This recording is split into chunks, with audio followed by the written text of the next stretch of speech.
Hey, what's going on, everybody? Welcome to Spaceballs, the Diorama. This is part one, which is mostly just getting you guys caught up on the backstory. This all starts with Ludus Magnus Studios. I first came across them in 2019 when Black Rose Wars came along.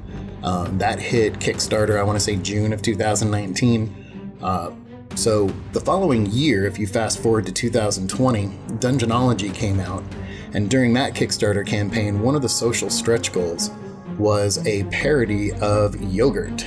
Yes, Yogurt the all-powerful, Yogurt the all-knowing. Please, don't make a fuss. I'm just plain Yogurt.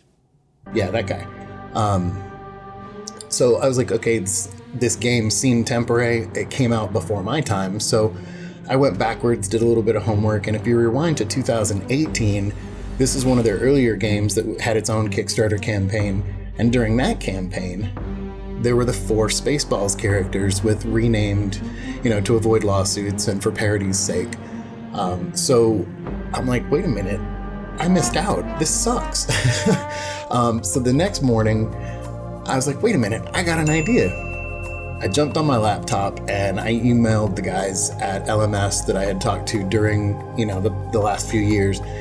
And I was like, hey, do you guys have any of these left? And sure enough, a couple weeks later, this little tiny box dropped on my desk, and inside were the original 4 Spaceballs miniatures. I'm like, this is awesome. I can't wait to paint these guys. So I put on the movie and I get them mounted up and get them loaded in the spray booth, get them primed, and I start painting on them as a whole, in between other projects, working on them here and there, some more than others. I really enjoyed working on Burp. It's a work in progress, it's not done, but I really enjoyed working on them, and because it wasn't for anybody else and it wasn't for a video at the time, it was just nice, leisurely painting, chilled out, and did my thing. But I kind of felt aimless. I didn't know why I was painting them, like what for, what was the bigger picture. So I parked them in my office and just kind of forgot about them for a couple years. Okay, so part 2, Inspiration Strikes, or should it be Inspiration Strikes Back? Either way, this is where I think the project was born, the bigger picture. I was watching Spaceballs. We're talking years after I had started painting those miniatures, a couple years anyway.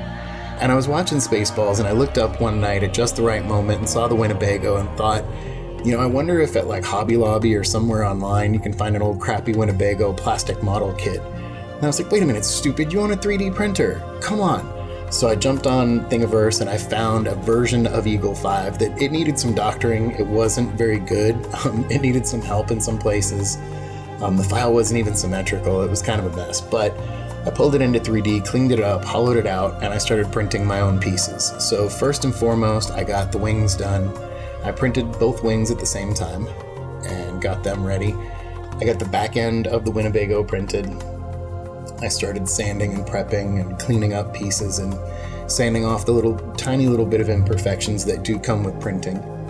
The parts that were underneath that are going to be out of sight, I didn't focus on too much, but all the prominent stuff I cleaned up as best I could. I got the front end printed, and I had to reprint one of those AC units for the top. I noticed the one on the back had a flaw in the print, and there was a part of it missing. So I ended up chopping that off and replacing it. New AC units, the front end. So now it was time to finish getting it assembled and getting it ready for the diorama. There's gaps, there's spaces, little parts are going to need to be reconstructed and little gaps are going to need to be filled, but overall it went together really easily. My parts matched up well. I didn't have a much deforming or warping of my prints.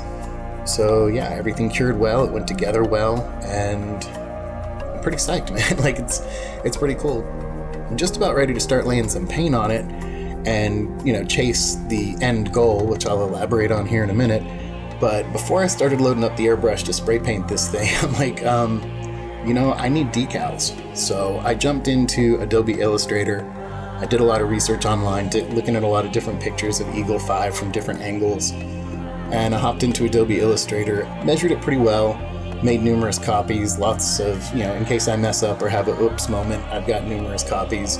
I've got all the stripes, all the wing markings, I've got, his personal logo for the doors, his bumper stickers, stuff like that. So one of the next steps is going to be, now that it's assembled and primed, the decals are ready, we're going to get it base coated, we're going to get the decals on, and we're going to start moving towards the end goal.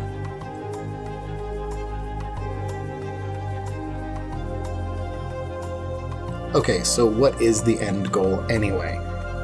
Well, the idea is to crash Eagle 5 into the sand on Yogurt's planet, just outside his cave. The entrance is a door marked with a Y.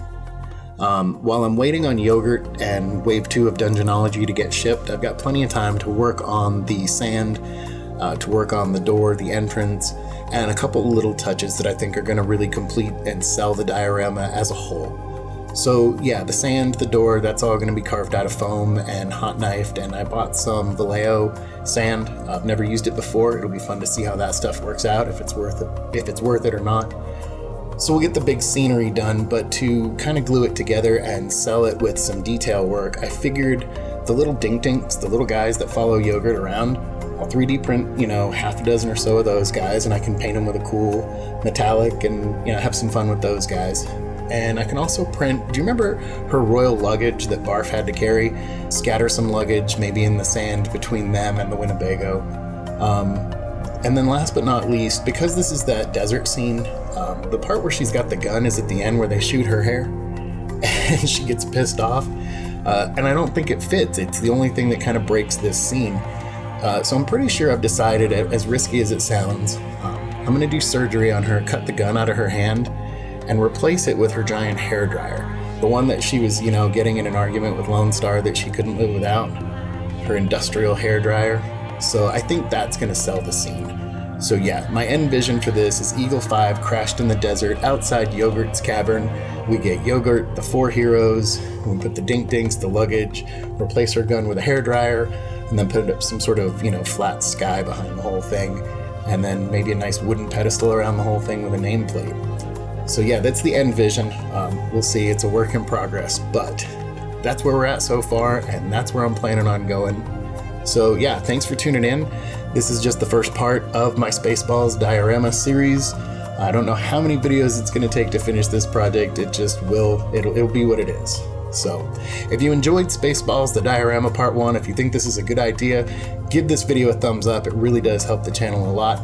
If you've got something to add to the conversation, drop a comment in the section below. If you haven't yet, subscribe to Egghead Hobbies and hit that notification bell, and we will see you for the next video. Take care, everybody.